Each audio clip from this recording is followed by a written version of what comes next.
Le Seigneur Dieu, Seigneur, son nom c'est Jésus, Jésus, Jésus, Jésus. Oh, Jésus le roi, Jésus le roi. On peut chanter ensemble. Le Seigneur, Seigneur, son nom c'est Jésus, Jésus, Jésus, Jésus. Oh, Jésus le roi, il est le roi. Ah, le Tout-Puissant, yes, son nom c'est Jésus, Jésus, Jésus, Jésus. Oh, Jésus est le roi. Oui, le Seigneur est le roi, le Seigneur est tout-puissant, il est notre Dieu. Il n'a pas changé, nous allons encore prier pour abandonner notre pays, pour abandonner les familles, pour abandonner ceux qui sont dans les hôpitaux, entre les mains du Seigneur. Priez mes frères, mes soeurs, tous ceux qui sont en ligne, tous ceux qui nous suivent en direct. Prions encore, élevez nos voix vers le roi des rois, le Seigneur des seigneurs, le tout-puissant. Il est Dieu plein d'amour, plein de compassion. Il est notre Seigneur, il ne nous a pas oubliés, il ne nous abandonnera jamais. Il est toujours à côté de nous, il est avec nous, il est toujours avec nous. Il n'abandonne pas son peuple, il n'abandonne pas son héritage, dit le psalmiste. Il n'abandonne pas son héritage, il est le tout-puissant. Père, je sais que tu es avec nous. Je sais que tu es là dans ces moments. Tu écoutes nos prières. J'abandonne cette nation entre tes mains. J'abandonne ton peuple entre tes mains. J'abandonne tes serviteurs, tes servants dans tous lieux où ils se trouvent entre tes saintes mains. Entièrement entre tes mains, Seigneur. Ah, tu dis, tous ceux qui sont sous l'abri du Très-Haut reposent à l'ombre de Tout-Puissant. Nous savons que sous toi, nous sommes sous un ombre Tout-Puissant. Nous savons qu'à côté de toi, nous sommes protégés. À côté de toi, nous avons l'assurance et la garantie qu'aucune peste, aucune maladie, aucun problème ne peut nous arriver dans nos maisons, dans nos entourages, dans nos ministères, dans nos familles. Dans le nom tout-puissant de Jésus-Christ de Nazareth, nous avons la foi en toi et nous gardons notre foi en toi. Prie encore, ma sœur, priez encore et encore et encore. Invoquez notre Seigneur qui vient au secours de la France, qui vient au secours de nos frères et sœurs, ceux qui sont à ce moment dans les hôpitaux, qui vient au secours des serviteurs et servants, au secours de son Église, qui vient au secours de son Église. Il est Dieu. Il est Dieu, il est Dieu. Lorsque tu l'invoques, il est là pour répondre. Lorsque tu l'invoques, il est là pour agir. Lorsque tu l'invoques, dans Jérémie 33, 3, il dit, invoque-moi, je te répondrai. Je t'annoncerai des bonnes choses, des choses cachées que tu ne connaissais pas. Voilà, Père, nous t'invoquons. Il dit dans Psaume 50:15, au temps de la détresse, invoque-moi, je te guérirai, je te délivrerai. Invoque-moi. Voilà, éternel Dieu, Dieu d'Abraham, Dieu d'Isaac, Dieu de Jacob, Israël. Jésus-Christ, notre Dieu, toi seul que nous invoquons à ce moment. Toi seul que nous te dédions notre culte de ce dimanche. Toi seul, Seigneur, que nous invoquons. Toi seul que nous élevons. Voilà pourquoi nous te bénissons encore. Voilà pourquoi nous élevons nos voix vers toi. Tu es Dieu. Tu es Dieu. Tu es Dieu. Tu es Dieu. Alléluia. Alléluia. Béni soit le nom. Béni soit le nom. Béni soit le nom du Seigneur Jésus. Oh, Jésus est le même, oui, toujours le même. Oh, béni soit le nom du Seigneur. Béni soit le nom du Seigneur. Béni soit le nom. Béni soit le nom. Alléluia. Béni soit le nom du Seigneur Jésus. Alléluia. Oh, Jésus est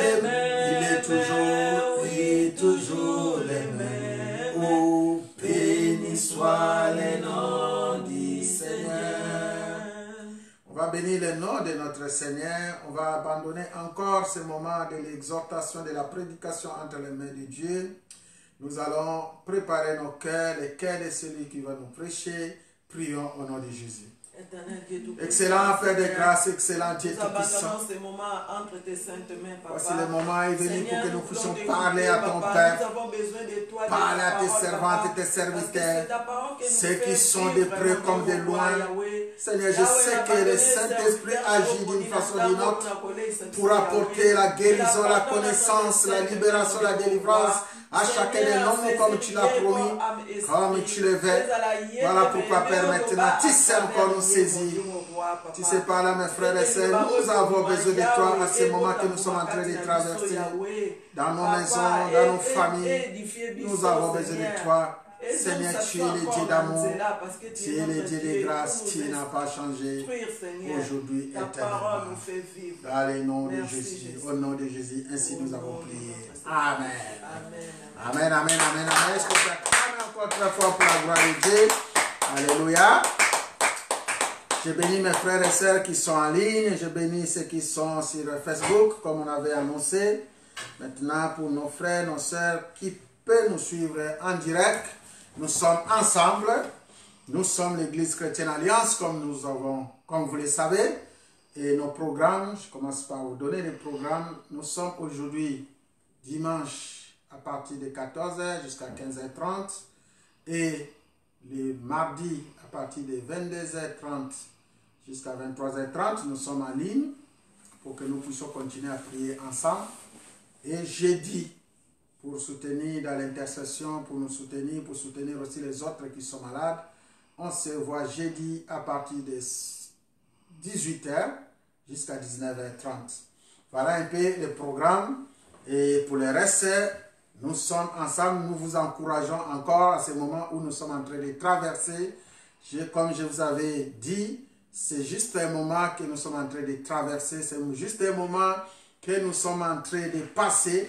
Et c'est un moment aussi de témoignage, c'est un moment aussi des épreuves, c'est un moment où chacun de nous puisse revenir vers le Seigneur pour qu'il puisse bien chercher la face de notre Dieu. Amen. Amen. Voilà, je vous remercie encore tous ceux qui sont en ligne. Et nous avons commencé un thème, comme vous le savez. Le thème que nous avons commencé depuis, c'est la Bible face au coronavirus. Alléluia. La Bible face au coronavirus, c'est le thème. La Bible, on peut dire la parole face au coronavirus. Les chrétiens face au coronavirus. C'est le thème que nous développons depuis un certain moment, que le Seigneur m'a mis à cœur, parce qu'on a constaté que depuis un certain temps, il n'y a que les noms de coronavirus qui sont en train d'avancer, qui sont en train de prendre l'atmosphère dans le monde entier. Tout le monde est en ébullition, tout le monde ils sont touchés. Il y en a même qu'on dit ils sont morts, comme nous entendons. Il y a des morts, il y a des difficultés, il y a des problèmes, il y a des choses qui se passent dans nos familles, dans notre entourage. Voilà. Mais face à ces flots par rapport à la parole, où en es-tu? Face à ces flots par rapport à la parole, face à ces problèmes, quelle est ta position, ma sœur? Quelle est ta position, mon frère? Voilà, aujourd'hui, on va essayer de parler un peu de ça. On va essayer de vous conforter encore. C'est un message pour vous fortifier, pour vous donner encore la force, pour vous dire que bien qu'il y a le coronavirus, mais il y a le Dieu de la Bible. Alléluia. Il y a le Dieu de la Bible. Donc, quand on parle de la Bible face au coronavirus, c'est-à-dire la parole face aux maladies, la parole face aux problèmes, la parole face aux difficultés. Aujourd'hui, je vais vous exhorter encore, ma sœur, comme j'ai déjà commencé à vous dire que nous devons garder la parole. Nous devons garder la parole jusqu'au bout. Il y a l'expérience dans la parole, il y a l'expérience dans la parole, et celui qui garde la parole, le Seigneur est avec vous. Autrement dit, si tu gardes la parole, tu es en train de garder Jésus-Christ de Nazareth en toi. Et lorsque tu as Jésus en toi, eh bien, tu es plus que vainqueur. Alléluia. Amen. Voilà les messages que je passe avec vous. Il y en a beaucoup qui parlent de Covid-19, coronavirus. Mais aujourd'hui, le message que je vais vous apporter aussi, c'est un message qui peut augmenter votre connaissance. C'est un message qui peut vous rassurer pour savoir aussi quel moment ou quel temps qu'on est en train de traverser. C'est un message où chacun de nous, nos frères et sœurs, surtout nous les chrétiens, nous qui ont cru en Jésus-Christ de Nazareth, nous devons savoir quel est le temps que nous sommes en train de traverser face à cette épidémie, face à cette maladie coronavirus. Si je peux partager avec vous le verset que le Seigneur m'a mis à cœur, le premier des passages, on va prendre les livres de Josué. Si vous avez vos Bibles avec vous, on va lire quelques passages. On va commencer par les livres de Josué. Après, on va lire 2 Samuel 24. Prenez vos Bibles avec moi. Lisons les livres de Josué. Commençons par les livres de Josué. Au chapitre 1, verset 8. Comme nous avons intitulé notre thème, la Bible face au coronavirus, la Bible ou la parole face à l'épidémie ou maladie. Josué chapitre 1, on va lire le verset 8. Je lis au nom de notre Seigneur Jésus-Christ de Nazareth. Que ces livres de la loi ne s'éloignent point de ta bouche. Médite-les jour et nuit pour agir fidèlement selon tout ce qui est écrit. Car c'est alors que tu auras du succès dans tes entreprises. C'est alors que tu réussiras. Alléluia. Je reprends encore. Que ces livres de la loi, nous sommes dans Josué 1, verset 8. Que ces livres de la loi ne s'éloignent point de ta bouche. Médite-les jour et nuit pour agir fidèlement selon tout ce qui est écrit. Car c'est alors que tu auras du succès dans tes entreprises. C'est alors que tu réussiras. Amen, amen. Amen, amen. On va encore prendre les livres de 2 Samuel chapitre 24.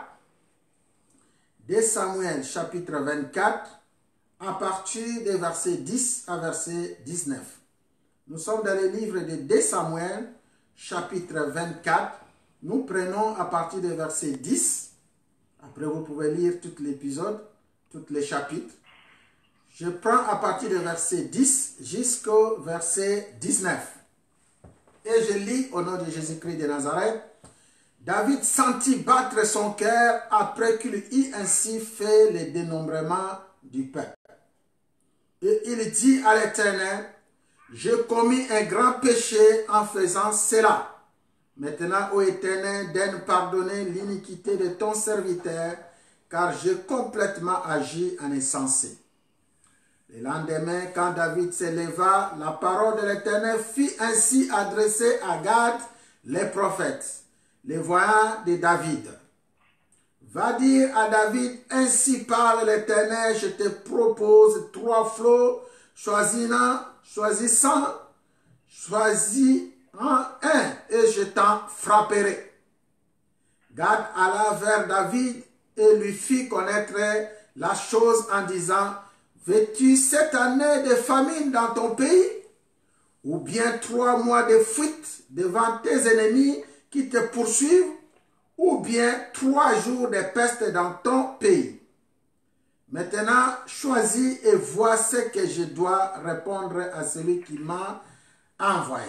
Choisis et maintenant choisis, vois ce que je dois répondre à celui qui m'a envoyé. David répondit à Gad, je suis dans une grande angoisse.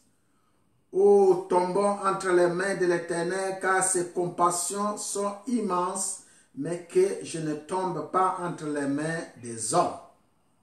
L'Éternel envoya la peste en Israël depuis le matin jusqu'au temps fixé, et de Dan à Beersheba, il mourut 70 000 hommes parmi les peuples. Il mourut 70 000 hommes parmi les peuples. Comme comme l'ange étendait la main sur Jérusalem pour la détruire, l'Éternel se repentit de ses mal et il dit à l'ange qui faisait périr les peuples, assez, retire maintenant ta main. L'ange de l'Éternel était près de l'air d'Aravna, les Jébusiens. David, voyant l'ange qui frappa parmi le peuple, dit à l'Éternel, voici, j'ai péché, c'est moi qui suis coupable, mais ces brebis qu'ont-elles fait que ta main soit donc sur moi et sur la maison de mon père. Ce jour-là, Gad vint auprès de David et lui dit, monte, élève un autel à l'Éternel dans l'air de Ravna, les Jébusiens. David monta selon la parole de Gad, comme l'Éternel l'avait ordonné. C'est la parole du Seigneur. C'est la parole du Seigneur, l'Église chrétienne Alliance. Amen. Gloire à Dieu, on ne va pas changer nos habitudes. Alléluia. Même nous sommes de près comme de loin. Nous pouvons toujours acclamer, nous pouvons toujours élever nos voix dans les acclamations vers les rois des rois.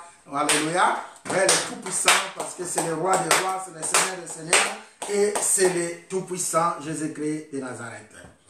Notre thème, comme je dis, la Bible face au coronavirus, la Bible face à l'épidémie, les chrétiens face à l'épidémie. Je pense que mes frères et sœurs, on a déjà commencé ce thème avec vous. Il y en a beaucoup qui ont posé la question pour savoir est-ce que c'est vraiment biblique, pasteur, les temps de confinement qu'on est en train de traverser. On a donné des exemples dans la Bible pour dire que c'est biblique. Alléluia. C'est biblique parce que dans les temps de nos pères, il y a eu même des hommes qui se sont confinés. C'est tout à fait normal. Le Seigneur fait ce qu'il a envie de faire.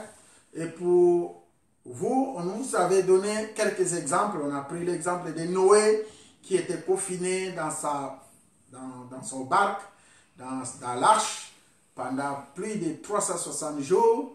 On a vu beaucoup de serviteurs de Dieu dans la Bible. Les jours de Pentecôte, l'ordre a été donné. Vous devez être restés jusqu'à l'arrivée du Saint-Esprit. On a vu beaucoup de gens dans la Bible qui étaient confinés et qui obéissaient à l'ordre de Dieu. Tous ceux qui ont obéi, eh bien, ils ont vu la récompense. Alléluia. Et ce moment que nous sommes en train de traverser des confinements, moi, comme je viens de le dire, c'est un moment où chacun de nous puisse encore revenir auprès de son Seigneur pour voir quel est son état d'âme, comment il marche avec son Dieu, parce que nous sommes en train de traverser un moment qui est vraiment difficile, un moment de maladie qui envahit les dehors. Nous entendons parler de nos frères, de nos sœurs, ceux qui sont dans les hôpitaux, dans tous les lieux, les gouvernements qui sont touchés, ils ne savent même pas quoi faire. Maintenant, la réponse aujourd'hui, c'est dans les livres de 2 Samuel, aussi pour vous dire que c'est Jésus-Christ qui guérit. Alléluia. C'est Jésus-Christ qui guérit, c'est Jésus-Christ qui sauve. Parce qu'on parle de la parole face aux maladies, je voulais tirer encore l'attention aux frères et aux sœurs de l'Église, vous qui êtes des serviteurs, vous qui êtes des frères, des sœurs, vous qui croyez en Jésus-Christ de Nazareth, il faut toujours garder la parole. Nous venons de lire dans les livres de Josué. Josué nous dit, pour avoir la réussite, pour avoir les succès dans tout ce que nous faisons, ça peut être dans notre santé, ça peut être dans nos vies, dans tout ce que nous entreprendrons, eh bien, on te demande de garder la parole jour et nuit, de méditer la parole jour et nuit. Alléluia. Et que cette parole ne s'éloigne pas de ta bouche, tu la médites jour et nuit. Maintenant, mes frères, comme je dis, nous parlons aussi de la connaissance, parce qu'il y a la guérison qui vient de la connaissance. Alléluia. Tu ne savais pas et que on t'a appris quelque chose. Tu ne savais pas, tu n'as jamais entendu, ou peut-être tu es quelqu'un qui ne lit pas vraiment la Bible, qui ne médite pas la parole, mais à travers le message que je suis en train de vous apporter, le Seigneur peut te guérir rien que par la connaissance. Alléluia. Mais parce que nous parlons de la connaissance, mes frères et sœurs, nous parlons de la connaissance. Vous savez, quand on parle de la connaissance, en français, on voit seulement mot connaissance. Mais si nous pouvons descendre un peu en grec, ce mot connaissance qui est en français, on peut l'expliquer de 4 manières, de 4 façons. Donc, en grec, on nous parle de la connaissance gnosis, c'est-à-dire c'est la connaissance générale. Comme tout le monde qui connaît le monde, on peut te dire que c'est la France, c'est les pays, c'est l'Afrique. Lorsque tu parles à l'Afrique, tu vois que non, c'est tant que nous sommes entrés. Ça, c'est la connaissance générale des choses. On peut aussi parler de la connaissance gynesco, connaissance venue d'une personne. Comme nous sommes en train de prêcher, nous voyons beaucoup de nos enfants qui ne savaient pas lire, qui ne savaient pas écrire. Ils vont partir à l'école, on les apprend quelque chose auprès de leurs professeurs, auprès de leurs instituteurs. On leur prend 1 plus 1 égale 2. Ils ne savaient pas, on lui montre les choses. Ça, c'est une connaissance venue d'une personne. En grec, on appelle ça connaissance gynesco. On peut aussi parler de la connaissance épigynesco. C'est la connaissance qui vient par la sagesse de l'homme. Alléluia. Aujourd'hui, on nous parle des chercheurs. On nous parle des chercheurs, nos gouvernements, nos pays. Ils comptent sur les chercheurs, ils comptent sur les scientifiques. Ça, c'est la connaissance venue de l'homme. En grec, on appelle ça la connaissance épigynesco. Alléluia. Et pour terminer, il y a une connaissance qui est au-dessus de toutes les connaissances que je viens de vous citer. On appelle ça épignosis. Épignosis, c'est la connaissance venue de Dieu. C'est une révélation venue de Dieu. Alléluia. C'est une révélation venue de Dieu, c'est-à-dire, ce n'est pas un homme qui t'a appris, ce n'est pas de ton instinct qui dit, je vais faire ça, et tu vois que ça marche, je vais faire cela, mais ceci, c'est des rémans, comme nous appelons, ce sont des rémans, des connaissances épignosis, une connaissance venue par la révélation. Alléluia. C'est une connaissance venue par la révélation. Et par là, Dieu nous révèle des choses. Et beaucoup de choses que Dieu nous révèle aujourd'hui se trouvent dans la Bible. Alléluia. Si tu es quelqu'un qui lit la Bible, si tu es quelqu'un qui médite la Bible, le Seigneur te parlera. Le Saint-Esprit est là pour ça. Il est là pour nous aider, il est là pour nous reconforter, il est là pour nous exhorter, il est là pour nous accompagner, il est là pour nous instruire. Comme le moment où nous sommes en train de traverser, on appelle aussi en français, nous traversons un temps. Les temps que nous sommes en train de traverser, beaucoup ne le savent pas. Or, en grec, en français, on voit seulement les temps, comme nous distinguons plusieurs temps dans la vie d'un homme, dans une année, il y a le temps. Mais en grec, il nous précise aussi qu'il y a 3 sortes de temps que nous pouvons distinguer. Dans ces temps, nous voyons les chronos, c'est-à-dire les temps généraux, que tu sais, on est maintenant nous sommes en France, il fait beau, c'est le temps général des choses. Il y a aussi les kéros, c'est-à-dire ceci définit la saison. Parce qu'on parle de saison, on peut distinguer l'été, on peut distinguer l'hiver, comme vous savez, le printemps, etc., etc. Aussi, on peut nous parler en grec des temps, les pléros. Les pléros marquent les temps convenables. Alléluia. Donc nous avons les chronos, les kéros et les pléros. Les pléros marquent un temps convenable, un temps où les choses sont en train de s'accomplir. Quelqu'un peut te donner et tu dis, ben, écoutez, moi, je te donne un rendez-vous, on va se voir tel jour. Il a fixé le temps de rencontre. Et lorsque vous allez vous rencontrer avec cette personne, ce n'est plus les chronos, le temps qu'il a fixé, les saisons. Maintenant, c'est le pléros, c'est-à-dire c'est le temps convenable. Au temps convenable, on est obligé de saisir les choses. Au temps convenable, nous sommes obligés de saisir les opportunités. Au temps convenable, nous sommes obligés de garder et de voir les choses de près, de saisir nos bénédictions. Alléluia.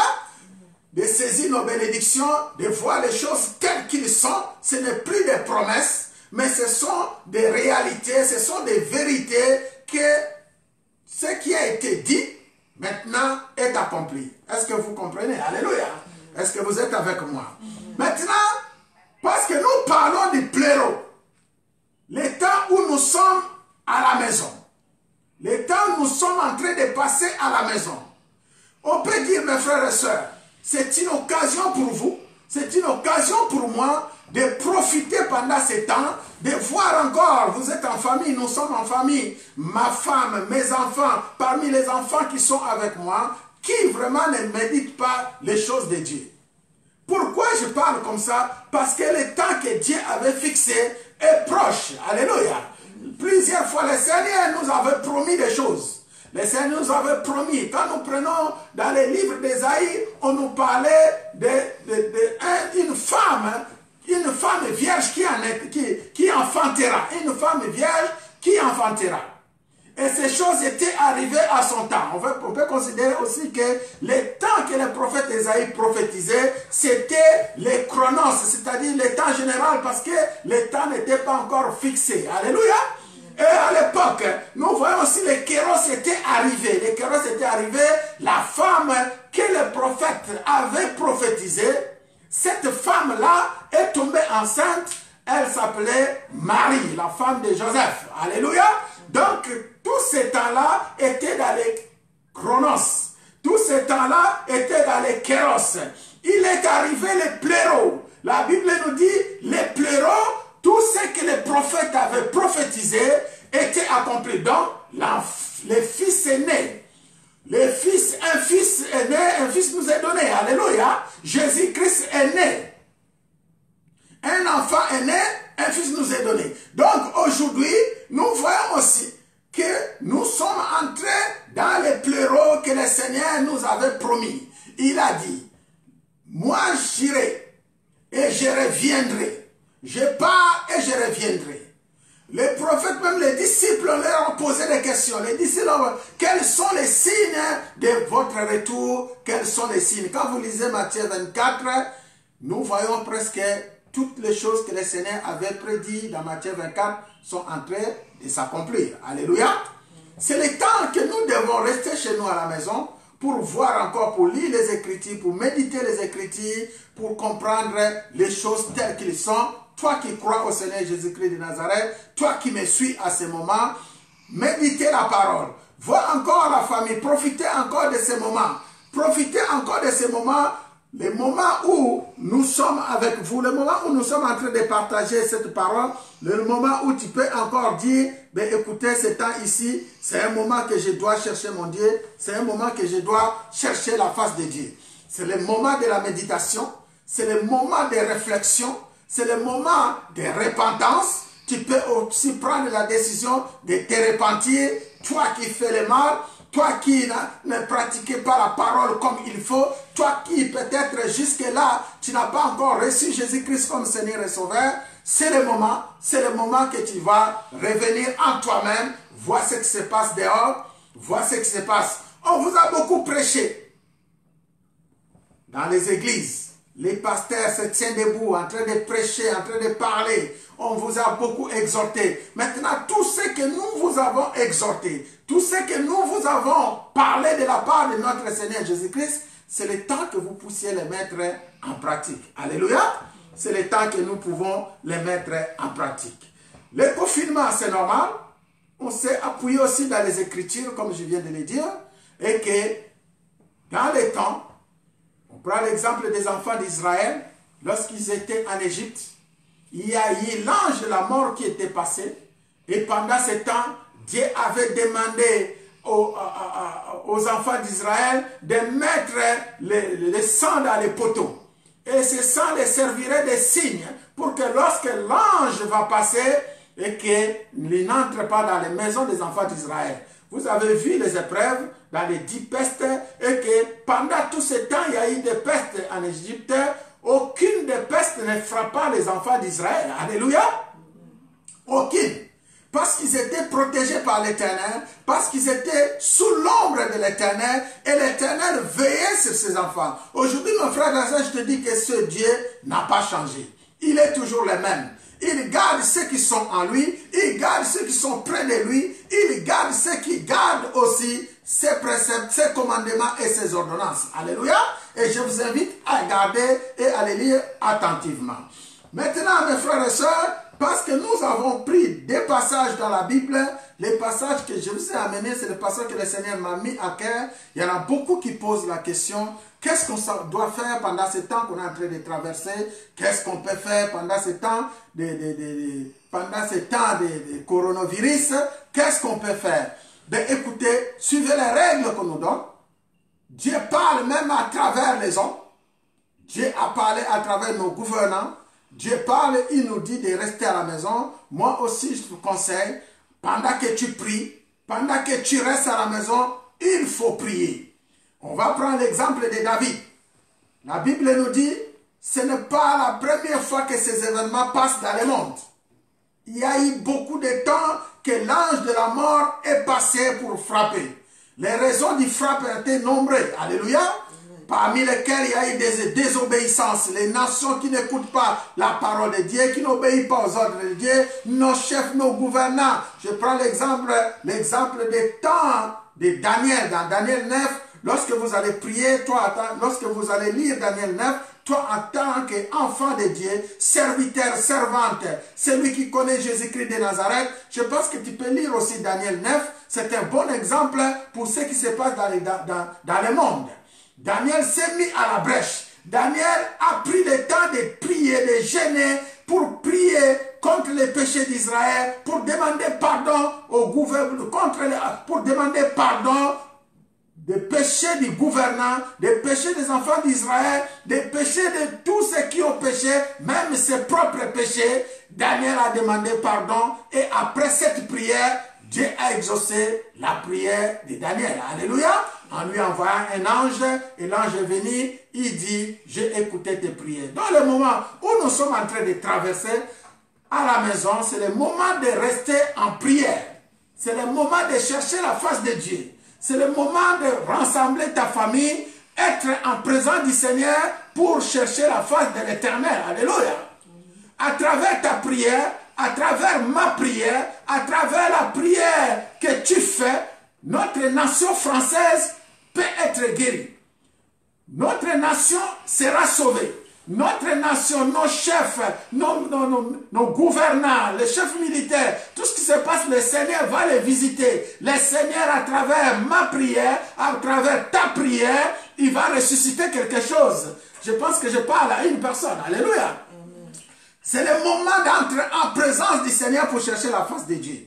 Nous allons prendre le livre de 2 Samuel comme nous venons de lire.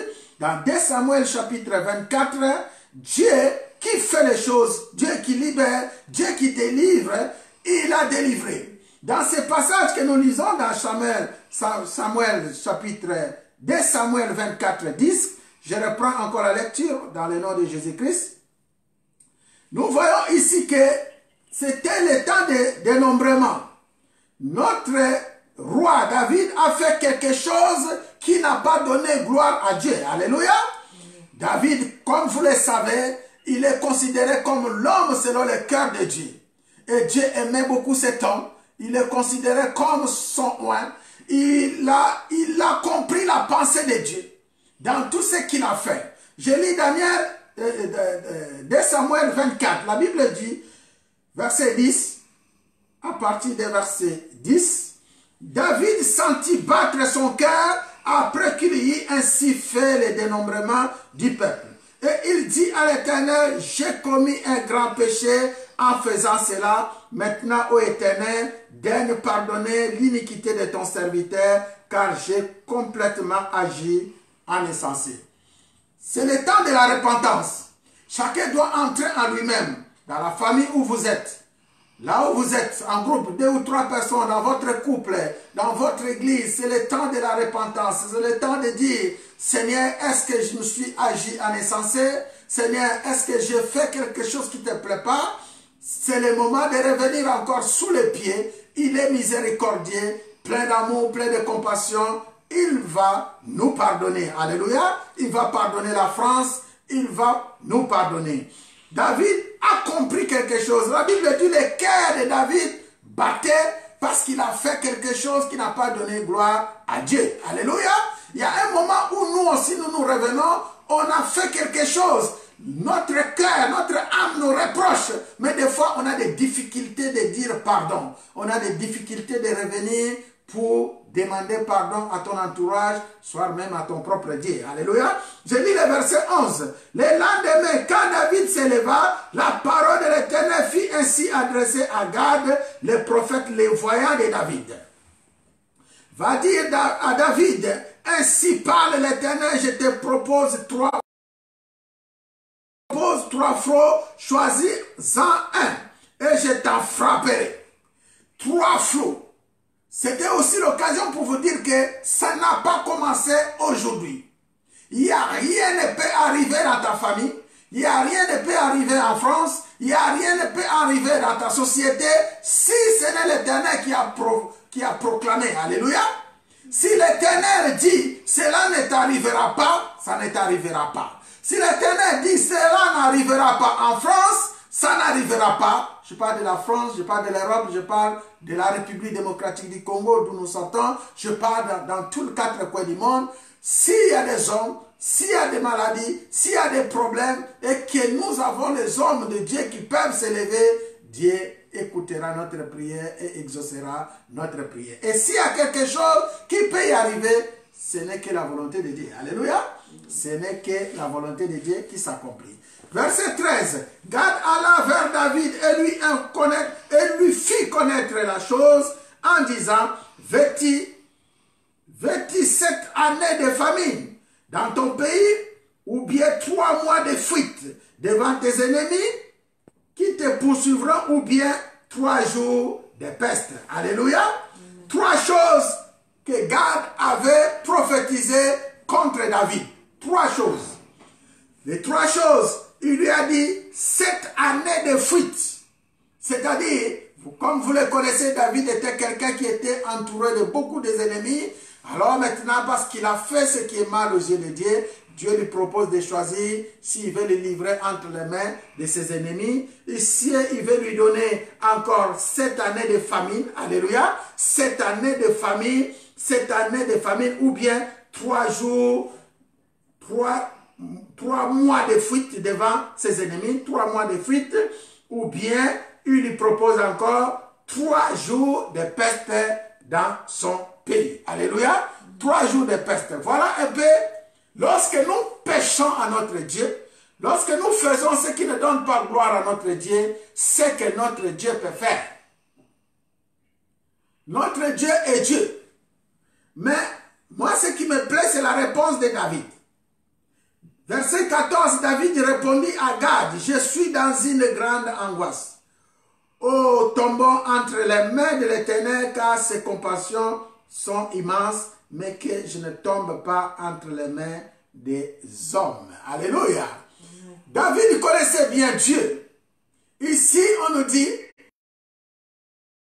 tomber entre les mains de son Dieu que tomber dans les mains des ennemis.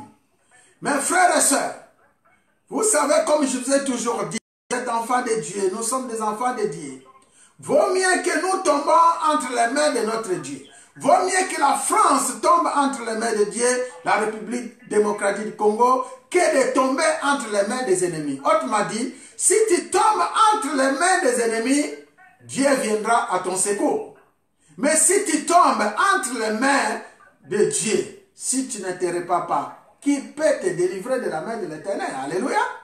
Qui peut te délivrer de la main de notre Dieu? Aussi l'occasion de dire, si à la délivrance ne peut venir que de Dieu. Si à la délivrance ne peut venir que du Seigneur. Si à la délivrance, mes frères et sœurs, écoutez-moi encore une fois bien, je vous parle de la part de Dieu. La délivrance ne vient pas de médicaments, la délivrance ne vient pas des scientifiques, la délivrance ne vient pas de ces hommes. Il n'y a qu'une personne qui peut apporter la délivrance dans nos nations, dans nos pays ou dans nos familles, dans tous les flots que nous avons, c'est l'Éternel Dieu. Alléluia. C'est pourquoi il faut garder la parole. C'est pourquoi il faut garder la parole. La délivrance que nous cherchons, la guérison que nous cherchons ne vient pas des médicaments, des chronoquines comme on nous dit. Comme tout à l'heure, je viens de recevoir une vidéo Quand vous regardez les marchés à Kinshasa, ils sont bondés de Congo Bololo. Bravo, c'est bien. Mais j'ai aussi l'occasion de dire que la délivrance ne vient que de l'Éternel. Alléluia. Il n'y a que Dieu qui peut nous guérir. Il y a plusieurs passages qu'on peut s'appuyer. Il n'y a que Dieu qui peut nous sauver. Verset 15, l'Éternel envoya la peste en Israël depuis le matin jusqu'au temps fixé et des Dan à Beersheba. Il mourut 70 000 hommes parmi les peuples. Et comme l'ange étendait la main sur Jérusalem pour la détruire, l'Éternel se répandit de ses mal et il dit à l'ange qui faisait périr les peuples, assez retire maintenant ta main, et l'ange de l'Éternel était près de l'air de Ravza, les Jébusiens. Alléluia. Voilà un peu pour vous expliquer les choses. Et que 3 jours de peste en Israël, il y a eu 70 000 morts. 70 000 morts. Et que dans ce cas, il n'y a que Dieu qui peut avoir pitié de ces hommes. Il n'y a que Dieu qui peut avoir pitié de nous. Il n'y a que le Seigneur Jésus-Christ qui peut venir à notre secours. Et Dieu, lorsque nous l'invoquons avec cœur, lorsque nous l'invoquons avec sincérité, il est Dieu miséricordieux. Il est prêt à venir à notre secours. Il peut envoyer son ange pour dire enlever la main en France, enlever la main en République démocratique, en Afrique, en Amérique, en Asie, en Australie. Il peut le faire. Il est Dieu plein d'amour, plein de compassion, mais avec une condition: revenez dans nos péchés, revenez dans nos fautes, repentez-nous, repentons-nous. Que nos nations se répandent, que nos pays se répandent, que nos gouvernements se répandent. Tous ceux qui me suivent dans ces vidéos, dans ceux qui sont en ligne, vois encore ta marche, vois encore ton état d'âme, vois encore, peut-être tu es dans les hôpitaux, peut-être tu es dans les maisons, je ne sais pas, dans tout lieu où tu te trouves. C'est le moment de revenir encore, comme je viens de le dire, c'est le moment de revenir auprès de Dieu, toi et ta famille. Regarde tout ce que tu fais, repens-toi, demande encore. Dieu est miséricordieux. La Bible nous dit, même nos péchés sont rouges. Dans le livre d'Ésaïe, il est capable de les rendre blancs comme la neige. Amen. Amen. Voilà l'exhortation que je vous ai apportée, la prédication que j'ai apportée. Je sais que le Seigneur est là. Je peux prier avec vous. Je vais prier avec vous. Je vais proclamer les oracles de l'Éternel. Là où tu es, tu vas mettre seulement ta main dans le cœur. La guérison, la maladie. Il n'y a que Dieu qui apporte la guérison dans la maladie, là où tu te trouves. Aujourd'hui, le Seigneur veut délivrer une personne pour démontrer que notre Dieu, c'est un miséricordieux. Il est le Dieu d'amour, il est le Dieu de grâce. Je priais encore une fois pendant cette nuit. Peut-être en ligne où vous êtes, il y a quelqu'un qui se sent étouffé. Voilà un peu comment Dieu apporte nos guérisons. À travers la prière que nous sommes en train de faire, s'il y a quelqu'un qui se sent étouffé, s'il y a quelqu'un qui a la fièvre, s'il y a quelqu'un qui se sent vraiment le maux de tête, le Seigneur viendra à ton secours. Alléluia. Le Seigneur viendra à ton secours. Je me mettais en prière, le Seigneur me montrait, il y avait une personne qui était costaud, mais il était habillé tout au long de sa poitrine, enfermé par des plastiques ou avec une chemise qui était trop serrée. Et la chemise serrée et le plastique, c'était une occasion pour t'apporter l'étouffement. C'est l'arme que l'ennemi est en train de proclamer pour t'apporter l'étouffement. Aussi, c'est l'occasion de te dire que cette maladie, c'est seulement un moyen que l'ennemi utilise pour aussi amener les enfants de Dieu. Alléluia. Voilà pourquoi nous allons prier. Pendant cette prière, nous allons utiliser toutes les armes que le Seigneur nous a données pour libérer notre frère ou notre sœur qui se sent étouffé, celui qui a les maux de tête, qui est très présent ou il peut être dans les hôpitaux, dans tous lieux. Crois seulement à travers cette prière, le Seigneur va nous délivrer de cette maladie dans le nom de Jésus-Christ de Nazareth. On va prier ensemble. Dieu est tout-puissant, Dieu de grâce. Tu es le Dieu d'amour. Tu es le Dieu de délivrance. Il y en a qui sont touchés. Tu as montré, Seigneur, qu'il y en a qui sont vêtus de plastique tout autour. Un esprit d'étouffement. Je commande à cet esprit maintenant. Parce que tu es le Dieu qui opère de près et de loin. Nous comptons à ton esprit qui agit, même dans les hôpitaux, dans tous lieux, en prison, dans les maisons, dans nos entourages. Je déchire cette voix. Je déchire cet étouffement, cet habit qu'on lui a mis dans sa poitrine. Au nom de Jésus-Christ de Nazareth, je proclame la libération à ceux qui ont les problèmes de maux de tête. Je commande ton esprit maintenant, Père. Tu agis dans le corps de tes enfants et tu libères cet esprit et que tu chasses, Père, dans le nom de Jésus. Je commande cet esprit de quitter le corps des enfants de Dieu au nom de Jésus-Christ de Nazareth. À ceux qui sont étouffés, ceux qui ont des maux de tête, ceux qui sont malades, la fièvre, Seigneur, maintenant que nous venons de prier avec toi, nous savons qu'il y a l'ange qui tourne et qui enlève l'épée. De la même façon que tu as fait retirer, tu as dit, arrêtez, c'est assez. Maintenant, c'est assez pour notre territoire français contre l'esprit de coronavirus. Maintenant, c'est assez pour nos nations, en Afrique, en Europe, en Amérique, en Asie. Seigneur, tu es le Dieu de compassion.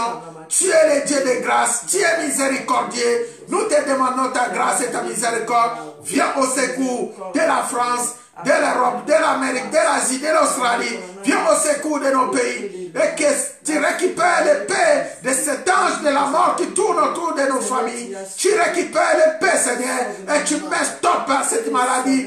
Stop à ce flot de mort. Nous témoignerons ta grandeur. Nous témoignerons ta puissance. Merci encore, Père, pour visiter mes frères et sœurs, pour bénir ton église, pour bénir tes serviteurs dans tous lieux où ils sont. Seigneur, tu nous épargnes, tu épargnes encore tes serviteurs qui chaque jour, nuit et jour, ils sont à ta présence pour chercher ta face, pour implorer ta grandeur. Je te bénis parce que tu es Dieu. Je te loue pour ton amour infini et je proclame ta puissance et ta force au nom de Jésus, au nom de Jésus, au nom de Jésus-Christ de Nazareth. Et nous disons tous, gloire et louange à toi, Seigneur Jésus-Christ. Gloire et louange à toi, Seigneur. Gloire et louange à toi, Seigneur Jésus-Christ. Gloire et louange à toi, Seigneur Jésus-Christ. Gloire et louange à toi, Seigneur Jésus-Christ. Que le Seigneur bénisse nos frères et sœurs dans le nom de Jésus-Christ. Amen, amen, amen. Amen. Gloire au Seigneur, gloire au Seigneur. Merci Seigneur. Gloire à Dieu. Alléluia.